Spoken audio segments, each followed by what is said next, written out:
ஓம் அகத்தீசாய நம. ஓம் அகத்தீசாய நம.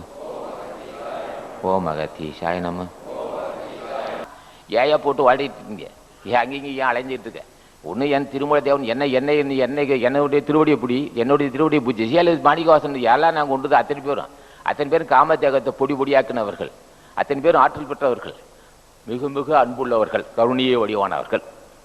ஆக எங்கள் திருவடியை பூஜை செய்யாமல் ஒருவனுக்கு முன்னேறவே முடியாது. உனக்கு அன்புணர்ச்சி வேணுமா? ஜீவதைவம் இருக்கணுமா? மாணிக்கவாசன் ராமலிங்க சாமிகள் மாணிக்கவாசன் திருவடியை பூஜை செய்தால்தான் ஜீவகாரண்யம் வந்தது. ஜீவகாரண்யம் இல்லாதவனுக்கு ஞானமே இல்லை.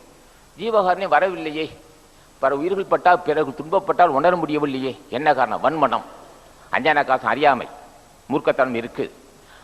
அப்ப என்ன செய்ய வேண்டும்? அதுக்கு உண்டா உபாயம் என்ன? என்ன வரையில் முட்டிக்கிறதா? திருவடியை பிடிது. அன்பு வடிவாக இருக்கக்கூடிய ஞானிகள் திருவடியை பூஜை செய்தால்தான் அந்த அன்புணர்ச்சி வரும். அன்புணர்ச்சி இல்லை என்றால் நிச்சயமாக ஜீவகாரண்யம் வராதெங்கே.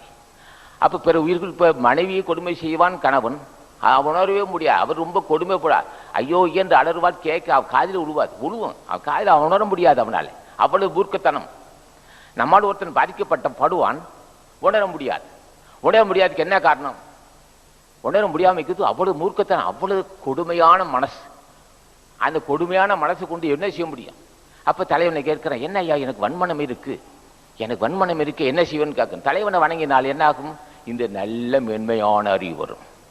அப்ப மென்மையான அறிவு உள்ளவன் தான் இந்த இடத்துக்கு வர முடியும். அதான் ஜீவகாரண்யம், அல்லது மனிதநேயம், அல்லது மனிதம், ஜீவத்தைவு. ஜீவத்தைவுக்கு திருவருள் துணை இல்லாமல் ஜீவத்தை வரவே வராது. யாரோ ஒரு ஞானிகள், கருணையே வடிவான ஞானிகள் ஆசி இல்லாமல் ஒரு ஜீவ தெய்வே வராது. ஜீவ தெய்வம் இல்லைன்னா இங்கே வேலையே இல்லைடா. ஜீவ தெய்வம் இருக்கணும். என்ன செய்யணும்? அது மகான் மாணிக்கவாசனா இருக்கணும், அல்ல ராமலிங்க சாமியா இருக்கணும், அது திருமலை தேவனார். அவருடைய திருவடியை பூஜை செய்யாமல் ஒரு ஜீவத்தை வராது. ஜீவ தெய்வம் இங்கே வேலையே இல்லைடா.